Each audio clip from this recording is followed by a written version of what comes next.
convidado para participar e palestrar no primeiro Ecomep do estado de Mato Grosso. Lamento não poder estar presente nos dias em que o evento foi programado. Mas não posso deixar de elogiar a iniciativa da realização desse evento, em que se discutirá com amplidão pouco comum em eventos dessa natureza no Brasil inteiro, porque haverá união de profissionais da área de direito, de administração, de contabilidade, de economia e de marketing, o que vale dizer um evento extremamente abrangente, para examinar os grandes desafios que o Brasil tem neste momento em todas essas áreas. E não será um evento apenas dedicado aos profissionais. O que me impressiona nesse evento é que há o convite para que estudantes dessas diversas áreas também participem. Considero extremamente importante esse debate nesse momento no Brasil. O Brasil vive um momento de grande intranquilidade. Eu, pessoalmente, com todo o respeito que tenho aos grandes juristas, admiro-os, inclusive, verifiquei, acompanhei a evolução de todos eles na Suprema Corte Brasileira. São 11 grandes juristas. O Supremo hoje é fonte de insegurança jurídica no país. O protagonismo excessivo de todos os ministros do Supremo, em que são ilhas isoladas, decidindo com um pouco espírito de colegialidade e, ao mesmo tempo, uma intervenção, uma interferência, uma participação na área de competência exclusiva de outros poderes, traz uma intranquilidade, uma insegurança jurídica que nós não tivemos no Supremo desde 2003. Isto é, até 2003, nunca tivemos intranquilidade e insegurança jurídica porque atuavam os eminentes ministros exclusivamente como legisladores negativos, isto é, dentro da competência do Poder Judiciário. Mas no momento em que o Poder Judiciário do Supremo Tribunal Federal, que eu repito, é constituído de excelentes juristas, eu os admiro profundamente, participei de livros em que eles escreveram, 9 desses 11 ministros, apesar da sua competência, foram tomados em um protagonismo que faz com que invadam áreas do Poder Legislativo, áreas do Poder Executivo, trazendo, portanto, uma insegurança, porque contra essas invasões de competência legislativa e executiva não há contra quem recorrer, porque a última instância é sempre o Supremo Tribunal Federal. E se tivesse realmente que recorrer a uma instância definitiva, se um dos poderes resolvesse não obedecer à invasão de competência que lhe pertence por parte do Supremo, o caminho seria do artigo 142 da Constituição, que determina que as Forças Armadas são obrigadas a repor a lei e a ordem sempre que um dos poderes em conflito pedir a intervenção das Forças Armadas, que é o que nem as Forças Armadas, nem ninguém nesse país deseja. Razão pela qual a primeira grande reflexão que faço, e que deveria ser debatido amplamente, inclusive se ministros do Supremo estiverem presentes com eles, por que não se volta novamente aos poderes serem harmônicos e independentes e cada um exercer a sua competência nos limites constitucionais em que estiverem. Não cabe ao Supremo Tribunal Federal dizer, por exemplo, que por uma ação trabalhista uma ministra não pode tomar posse porque tem uma ação trabalhista quando a Constituição declara que é competência exclusiva, privativa do presidente da República nomear ministro. Nem pode um outro ministro dizer ao presidente que ele não pode conceder indulto quando o artigo 84 diz que é competência privativa do presidente da República. Não pode o Supremo Tribunal Federal criar uma nova espécie de aborto, o aborto eugênico, quando o Código Penal só permite 2 tipos de abortos impuníveis: o sentimental e o terapêutico, que isso é função do Poder Legislativo. Não pode prender senador sem autorização do poder do Senado Federal, por determinação do artigo 53, parágrafo 2º, 3º e 5º da Constituição, porque isso é competência exclusiva. E se decidirem que não pode ser preso o senador, a prescrição é interrompida até o fim do mandato, quando o Supremo volta a ter competência para poder atuar. Não pode o Supremo decidir que alguém é culpado antes do trânsito em julgado, porque diz a Constituição que alguém só pode ser considerado culpado antes do trânsito em julgado, e não pode, evidentemente, o Supremo declarar que, a partir de segunda instância, alguém já é considerado culpado e tem que ser aprisionado. Por melhores que sejam os ministros do Supremo, eu estou convencido que essa invasão de competência traz uma profunda insegurança jurídica. Um velho advogado, professor provinciano de direito tributário, professor provinciano de direito constitucional, com 83 anos de idade e 61 de exercício profissional e 60 como advogado, eu não me conformo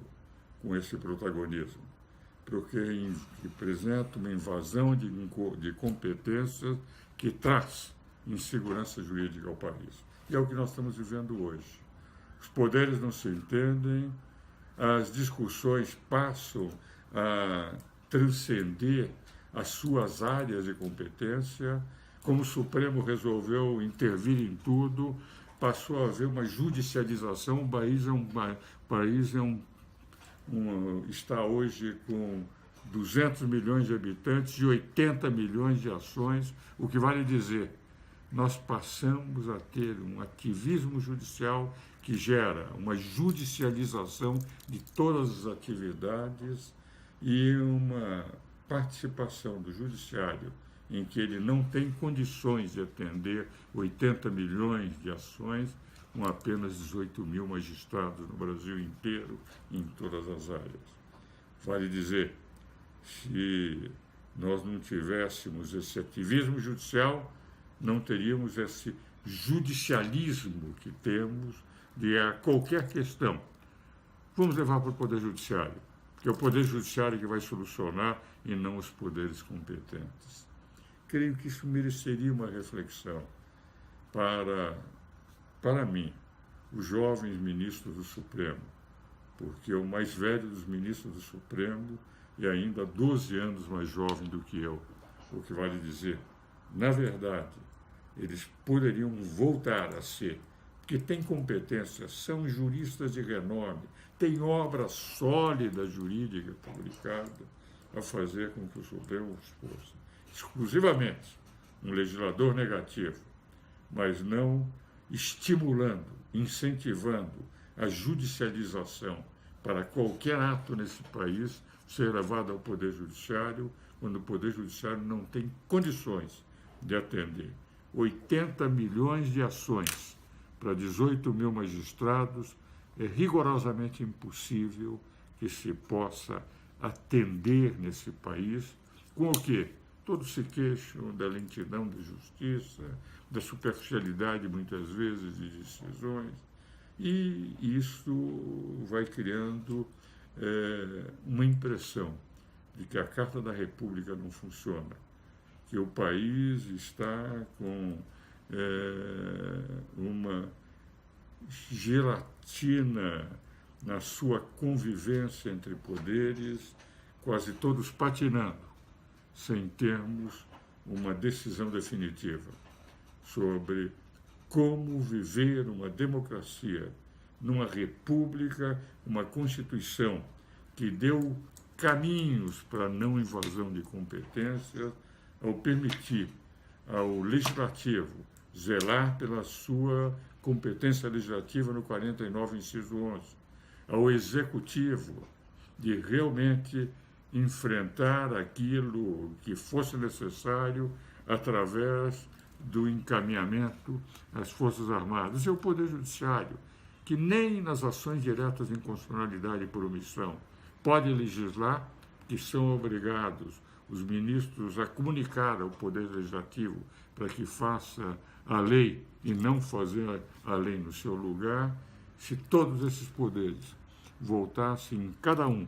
a exercer as suas competências constitucionais, nós sairíamos desse estado gelatinoso em que todos patinam e a insegurança jurídica é absoluta.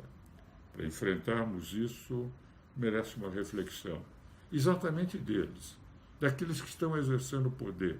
daqueles que são competentes, daqueles que têm, como acontece com os 11 ministros do Supremo Tribunal Federal, uma sólida obra jurídica, um renome nacional e internacional, quase todos professores universitários, catedráticos, titulares, todos eles absolutamente habilitados para fazerem com que o direito seja respeitado, mas nos seus limites, nas suas funções, naquelas fronteiras que a Constituição lhe deu. Então, gostaria que essa reflexão fosse feita, até porque, no momento que tivéssemos segurança jurídica, tranquilidade nas instituições, estou convencido que todas as áreas do país cresceriam, a economia se desenvolveria, poderíamos combater a corrupção com muito mais eficiência, sem abusos, poderíamos efetivamente abrir os horizontes desse país para termos uma simplificação legislativa, uma simplificação de atuação semelhante àquela que começa a acontecer em todos os países desenvolvidos. Em nível de globalização da economia, o país que se burocratizar, o país que viver em conflitos permanentes não atrairá investimentos. Nós teremos nos próximos anos, com a automação, com a possibilidade cada vez mais de a máquina substituir o homem, maiores dificuldades de poder competir no mundo inteiro, em todos os países, porque viveremos indiscutivelmente essa luta permanente entre legislação simplificada, entre abertura de novas oportunidades de emprego, mas com a necessidade de tecnologia e competitividade através da automação. Todos os profissionais da área do direito, profissionais da área da economia, profissionais da área de contabilidade, de marketing, têm que estar preparados para isto. Mas para isto, nós precisamos ter uma burocracia governamental que se adapte a esta realidade. E para começar, o melhor caminho, a meu ver, é que cada poder exerça apenas as funções constitucionais, deixando de invadir competência dos outros, para que a sociedade possa, com segurança jurídica, sabendo o que está na Constituição, na Carta da República e nas leis simplificadas, como agir, com o que poderemos competir no mundo inteiro. Eu desejo pleno sucesso no primeiro ECOMEP do estado de Mato Grosso, onde tenho o privilégio de pertencer à Academia de Letras de Mato Grosso como acadêmico correspondente.